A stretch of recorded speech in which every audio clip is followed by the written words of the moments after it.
नमस्कार। डॉक्टर कहते के सजीव प्रसारण में आप सभी का स्वागत है।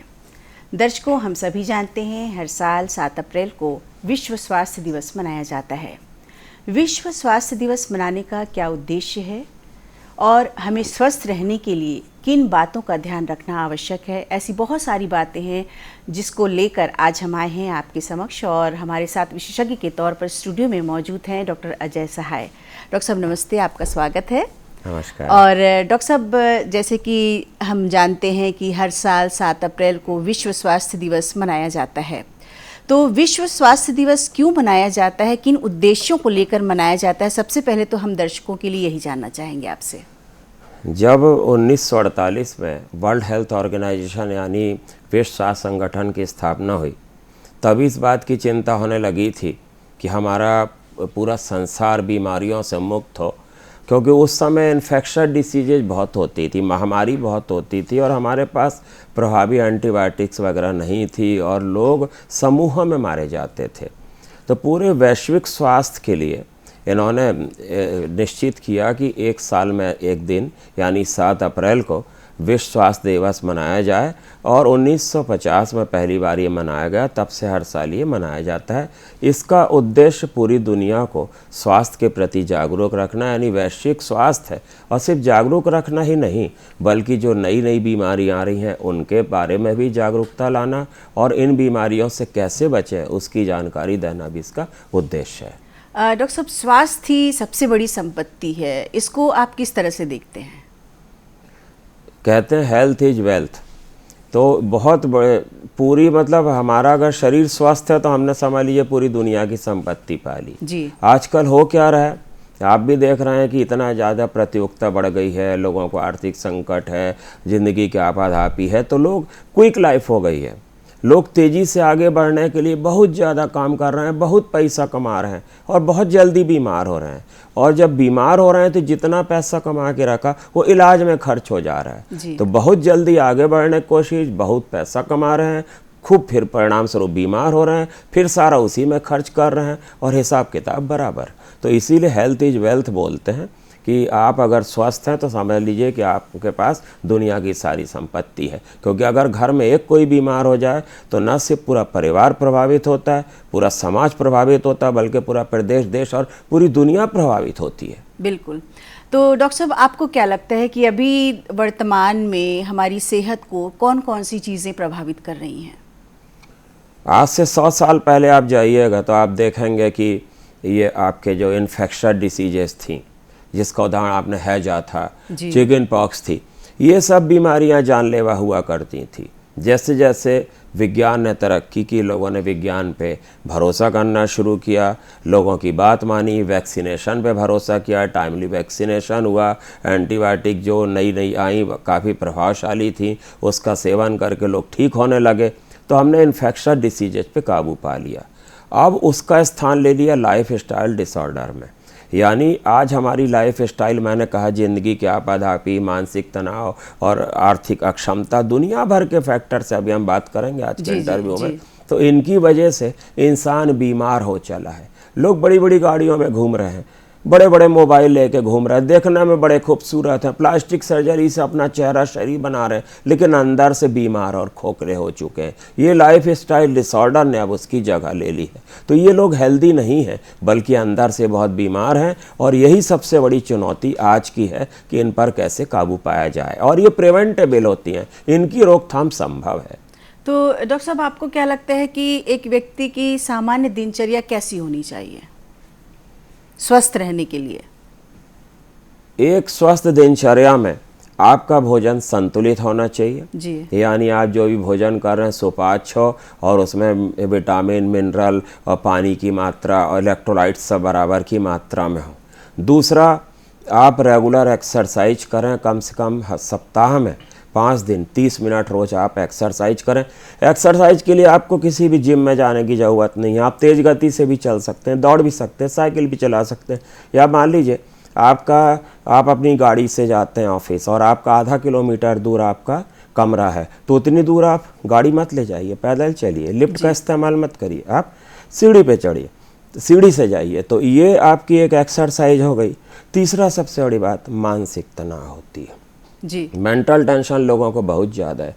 अगर इंसान मानसिक रूप से तनाव में है तो किसी भी उम्र का जो व्यक्ति हो, चाहे बच्चा हो चाहे बुजुर्ग हो, सबकी जो है ना शरीर प्रभावित होता है और ये लोग बीमार हो जाते हैं। और अगर मन खराब है तो और भी बहुत सारे कॉम्प्लिकेशंस होते हैं। जैसे आप बच्चों में देखिए, वो तरक्की नहीं कर पाएंगे। जी जी। दूसरा, ये लोग एडिक्शन यानी शराब, जुआ, बीड़ी, सिगरेट और कुसंगति में पड़ जाते हैं। लोग आत्महत्या की जो केसेस बढ़ जाते हैं इसमें, और ऐसे में परिवार टूटते हैं, अलगाव होता है और बहुत सारी बातें हो सकती हैं कॉम्प्लिकेशंस के रूप में। तो डॉक्टर साहब, आपको क्या लगता है कि शारीरिक स्वास्थ्य के साथ साथ मानसिक स्वास्थ्य भी बहुत ज़रूरी है? बहुत ज़रूरी है।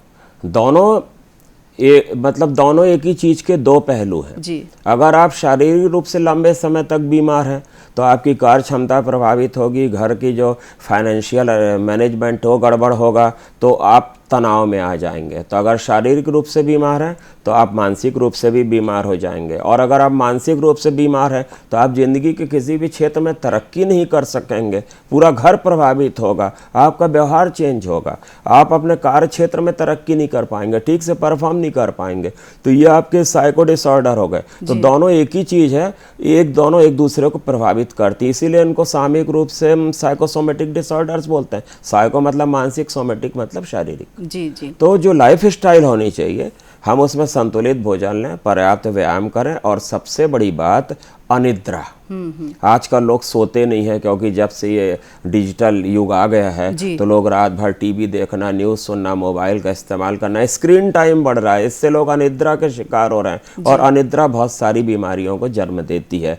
और अगर आप बीमार हैं और डॉक्टर ने आपको सलाह दी है कि आप फलानी दवाइयों का सेवन करें, तो आपको समय पर इलाज लेना है। आपको बैगा गुनिया और इधर उधर अंधविश्वासों में नहीं पड़ना कि फलाने ने ये बोला, उसने ये बोल दिया तो मैंने ऐसा किया। और मैं आपको बता दूं, बहुत ज़रूरी बात है कि हर साल विश्व स्वास्थ्य संगठन ने एक नई जो है ना डायलॉग दिया जाता है परिस्थितियों के आधार पे। तो इस साल का जो डायलॉग है, थीम है, वो है together for health, stand with science. यानी जो स्वास्थ्य है उसके लिए हम सबको एकजुट होना पड़ेगा, और हम पूरा विश्वास वैज्ञानिक सिद्धांतों पर हमारा आधारित होना चाहिए। अंधविश्वास में ना पड़ें, सोशल मीडिया में जो गलत जानकारी उस पर भरोसा ना करें, वैज्ञानिक सिद्धांतों पर अमल करें। और इसका सबसे अच्छा उदाहरण है कि हमने कोरोना पे काबू पाया, क्योंकि हमने, हमारा वैज्ञानिक अधिकार क्या था, वैज्ञानिक आधार था वैक्सीन। हमने वैक्सीन डेवलप किया और इस महामारी से हमने निपट लिया।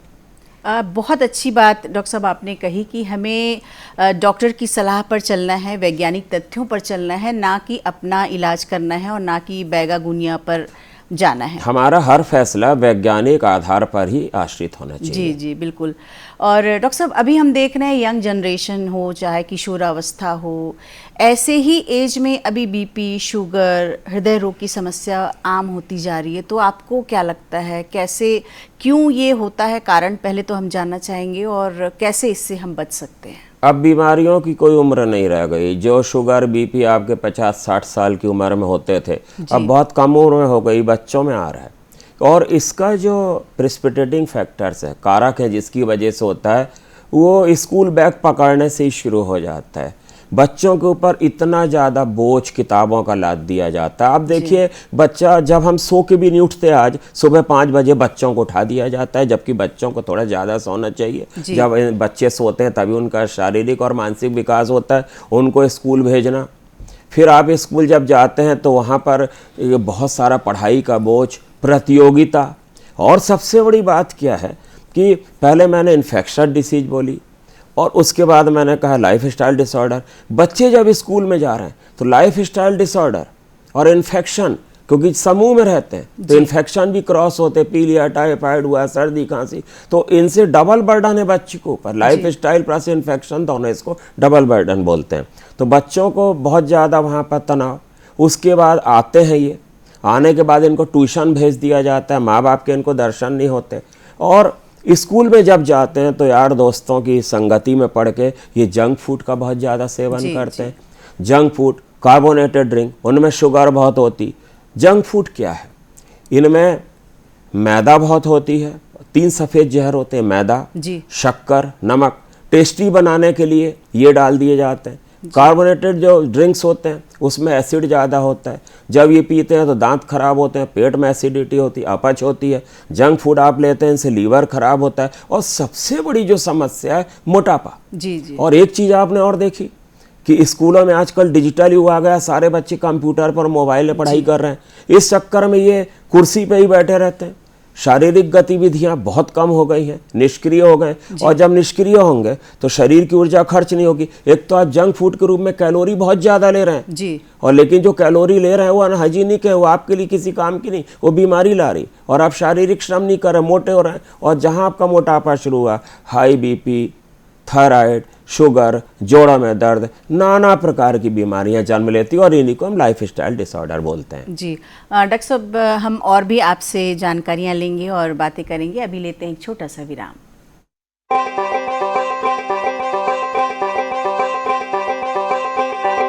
मेरी अपनी सबकी है ये,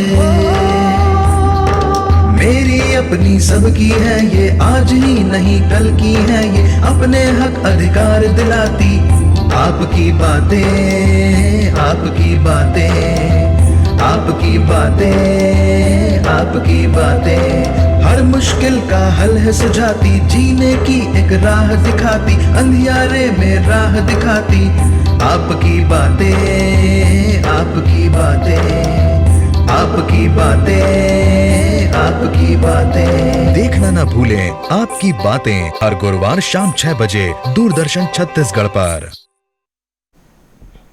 डॉक्टर कहते कि सजीव प्रसारण में एक बार फिर आपका स्वागत है।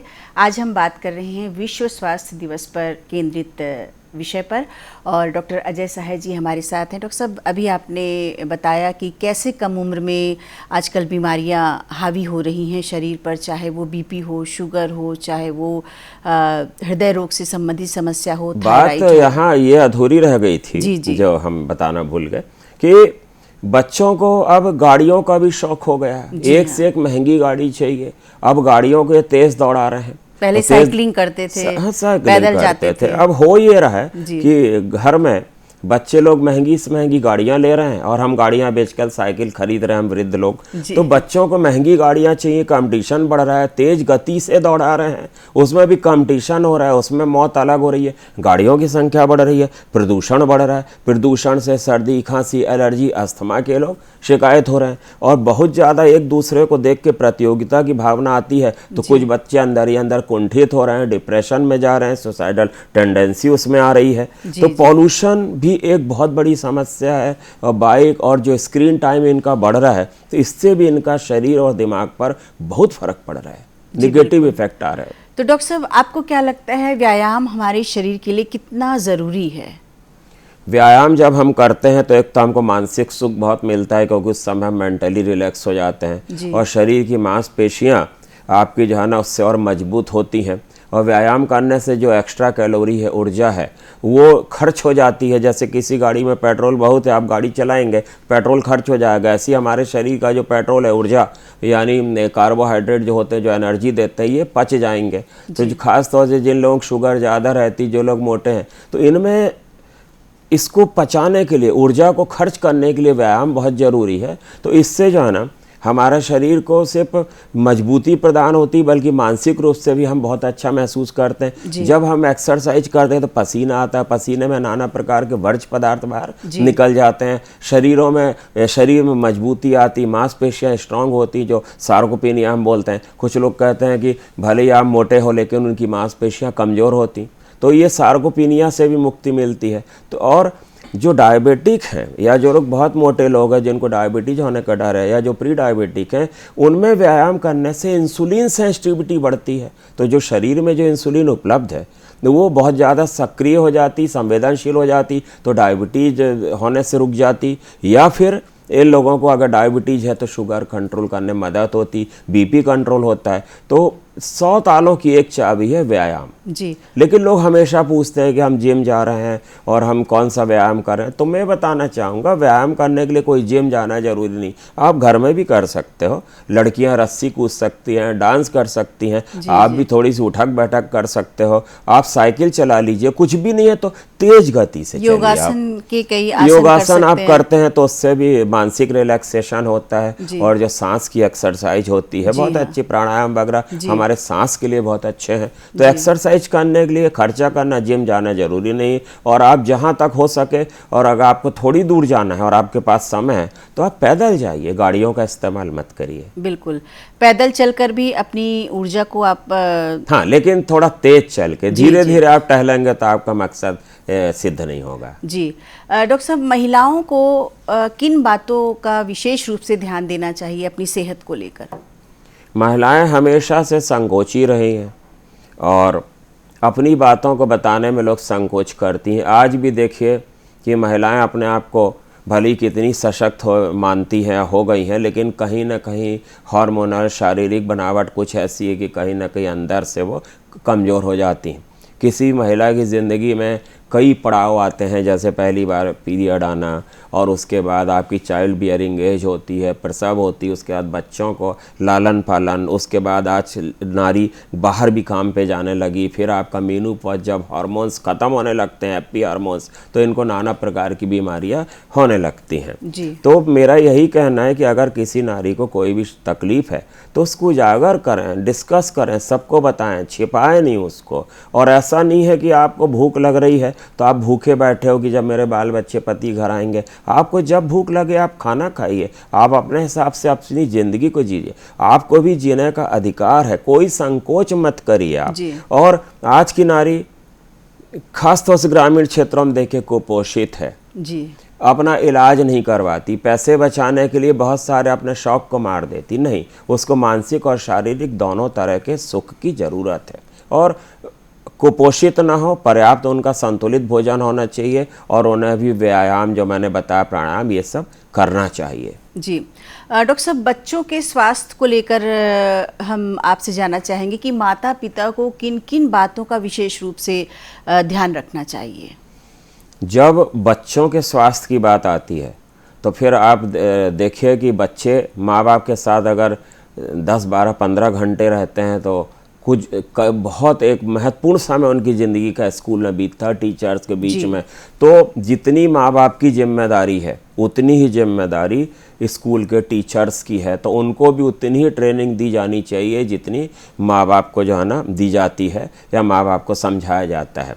तो बच्चों को आज की डेट में बहुत ज़्यादा तनाव न डालें, मानसिक या शारीरिक, और जो प्रतियोगिता के चक्कर में पड़ गए हैं उनको समझाना बहुत ज़रूरी है। उनकी जो संगति होनी चाहिए वो अच्छी होनी चाहिए। बच्चों का परेशान मत करें, डराए मत, मारे मत। उनकी जो रुचि है, मान लीजिए कोई बच्चा नाच गाने में बहुत ज़्यादा शौक़ रखता है तो उसको ये मत बोलिए कि खेलोगे कूदोगे बनोगे खराब, पढ़ोगे लिखोगे बनोगे नवाब। ऐसा नहीं है, सबके अपने अपने फील्ड होते हैं और कोई भी फील्ड खराब नहीं होता। मुझे डॉक्टर बनना था, मैं बन गया, लेकिन अगर मेरे माँ बाप मुझे ज़बरदस्ती इंजीनियर बनाते तो मेरा मन नहीं लगता। तो बच्चे की रुचि के हिसाब से काम करें और उनका वैक्सीनेशन पर्याप्त हो, खान पान पर्याप्त हो, समय पर आएँ, समय पर जाएं। अगर आपका बच्चा कोई एबनॉर्मल बिहेव कर रहा है, अगर उसकी तरक्की ठीक नहीं हो रही, स्कूल में नंबर कम आ रहे हैं, या आप ऐसा देख रहे हैं कि बहुत ज़्यादा बीमार हो रहा है, सुस्त हो रहा है, तो उसके स्वास्थ्य की आप चेकअप कराएं, उसके खान पान में ध्यान रखें, उसकी स्वच्छता का ख्याल रखें, वैक्सीनेशन सही होना चाहिए और उसकी रुचि के अनुसार उसको जो है ना आप उसका लालन पालन करें। ये बहुत अच्छी बात आपने कही डॉक्टर साहब कि यदि आप माता पिता ही बचपन में अगर अपने बच्चे को पहचान जाते हैं, यदि थोड़ा अलग नॉर्मल बच्चों से दिखते हैं तो वैसे बच्चों की पहचान करके तुरंत डॉक्टर के पास ले और जाना। मैंने भी स्कूल टीचर्स की बात की थी। कुछ बच्चे एलर्जी, बच्चों में ही एलर्जी अस्थमा की ज़्यादा शिकायत होती है और ये लोग समूह में भी रहते हैं तो वहाँ धूल उड़ रही है, बच्चे खेल रहे हैं मैदान में, वो डस्ट होती है, किताबें कभी कभी गंदी होती, रास्ते की धूल है, और कुछ बच्चे सेंट वगैरह लगा के आते हैं, तो किसी भी चीज़ से एलर्जी हो सकती। तो ऐसे बच्चों को अक्सर रात में क्या होता है कि अचानक खांसी आएगी, वॉमिटिंग होगी, रात भर सांस फूलेगी, और उसके बाद ही रात भर जगते हैं और सुबह देर तक सो के उठते हैं। अब माँ बाप जल्दी जगा के स्कूल भेज देते, स्कूल का टाइम तो फिक्स होता है, वहाँ पर ही अच्छा परफॉर्म नहीं करते। कुछ बच्चे डायबिटीज से पीड़ित होते हैं, जो टाइप 1 होती है, उनको इंसुलिन लगानी पड़ती, तो उनको समय पर खाना देना जरूरी है। तो स्कूल टीचर्स को इस बात की जानकारी देनी होगी कि हमारा बच्चा बीमार है, हमारे बच्चे को शुगर है, हमारे बच्चे को एलर्जी है, हमारे बच्चे को ऐसी ऐसी प्रॉब्लम है, या अगर आंखों की समस्या है तो आप उसको सामने वाली बेंच पे बिठाइए। जी। ऐसा नहीं कि आप अल्फ़ाबेटिकली आ वाले को आगे बिठा रहे हैं और जा वाले को पीछे बिठा रहे हैं, ऐसा नहीं होना चाहिए। तो स्कूल टीचर्स की भी उतनी बड़ी जिम्मेदारी है जितनी माँ बाप की। उनको हर बच्चे की अलग अलग स्वास्थ्य समस्याओं की या मानसिक समस्याओं की जानकारी होनी चाहिए या उन्हें दी जानी चाहिए। बिल्कुल। डॉक्टर साहब, जो हमारी जीवन शैली अभी बदल रही है वो हमारे स्वास्थ्य को किस तरह से प्रभावित कर रही है? हम इस समय बहुत बुरे दौर से गुजर रहे हैं जी। कहना बहुत आसान है कि आधा घंटे एक्सरसाइज करो। इंसान इतना थक के आता है, खाता है और सो जाता है, उसको 2 कदम चलने की इच्छा नहीं होती, घर में खाना बनानी। क्योंकि अगर मान लीजिए घर में पत्नी पढ़ी लिखी समझदार खाना बनाती है तो निश्चित रूप से उनको पता होता है कि ये हेल्दी फूड है। अब पति पत्नी बच्चे सब सुबह से बाहर निकल गए थे, जो उनकी जो मेड सर्वेंट है, कुक है, खाना बनाने वाली या रसोइया है, वो तो ज्ञानी नहीं होता, उसको मालूम है अच्छा खाना नहीं बनाऊंगा तो डांट पड़ेगी। तो इसीलिए खूब नमक, खूब शक्कर, खूब तेल, खूब मैदा टेस्टी बनाने के लिए लोग बहुत अनहाइजीनिक खाना बना देते हैं।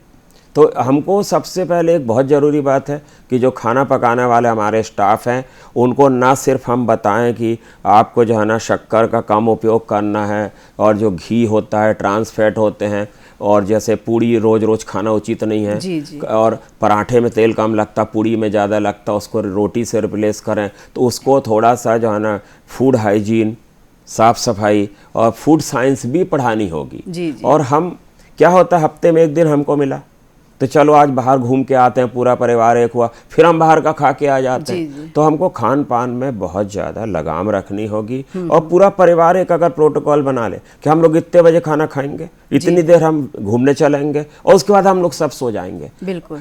अनिद्रा बहुत बड़ा फैक्टर है लाइफ स्टाइल डिसऑर्डर का। जी। और फिर क्या होता है कि आप अगर 9 बजे, 10 बजे, 11 बजे बिस्तर पे चले भी गए तो आप इतनी आसानी से सोने वाले नहीं हैं। अब आपके टीवी तो हाथ में है, पहले टीवी आप कुर्सी पे बैठ के देखते थे, अब मोबाइल में इतना बड़ा आपका जो है ना ये मॉडर्न आप ये मोबाइल पकड़े हुए हैं। जी। तो उसमें आप रात भर बदल बदल के प्रोग्राम देख रहे हैं और आपको नींद आती नहीं है। तो इसलिए नियमित रूप से खानपान और निद्रा बहुत जरूरी है। व्यायाम और समय पर जो है ना ये मोबाइल बंद करना, लाइट बुझा देना और आपको सोना, सुबह जल्दी उठना। जी। डॉक्टर साहब, हमारे पास समय बहुत कम है, आप बस हमारे दर्शकों को जाते जाते क्या संदेश देना चाहेंगे, और नियमित हेल्थ चेकअप कितना ज़रूरी है इस बात पर भी हम आपसे जानना चाहेंगे। स्कूली बच्चों का तो स्वास्थ्य परीक्षण नियमित रूप से होना चाहिए जी। और हम कहते हैं कि अगर कोई 20 से 30 साल की उम्र के बीच में कोई है तो साल में या 2 साल में एक चेकअप होना चाहिए। 30 के बाद तो सबको शुगर, बीपी, मोटापा, इन सब बीमारियों के प्रति आपको जो है ना कोलेस्ट्रॉल, लिपिड प्रोफाइल वगैरह जांच होनी चाहिए। लेकिन अगर घर में किसी को हिस्ट्री है कि माँ बाप को शुगर है, बीपी है या लाइफ स्टाइल डिसऑर्डर है, तो इनका जो है ना साल भर में एक बार चेकअप जरूर होना चाहिए। और अगर कोई बीमार है तो डॉक्टर की सलाह के अनुसार आपका हर 3 महीने 6 महीने में चेकअप होना चाहिए। और आज मैं अब यही संदेश देना चाहूँगा कि विज्ञान बहुत आगे बढ़ चुका है और हर चीज़ हम विज्ञान के आधार पर ही करते हैं।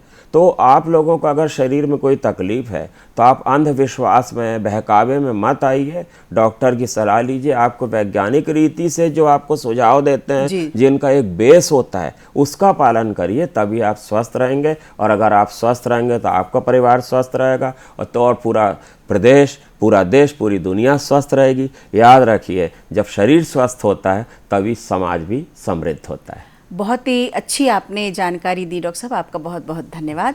और दर्शकों, हम उम्मीद करते हैं आज हमने जो आपको जानकारी दी है उसका लाभ आप अवश्य उठाएंगे। अगले कार्यक्रम में फिर मिलेंगे। नमस्कार।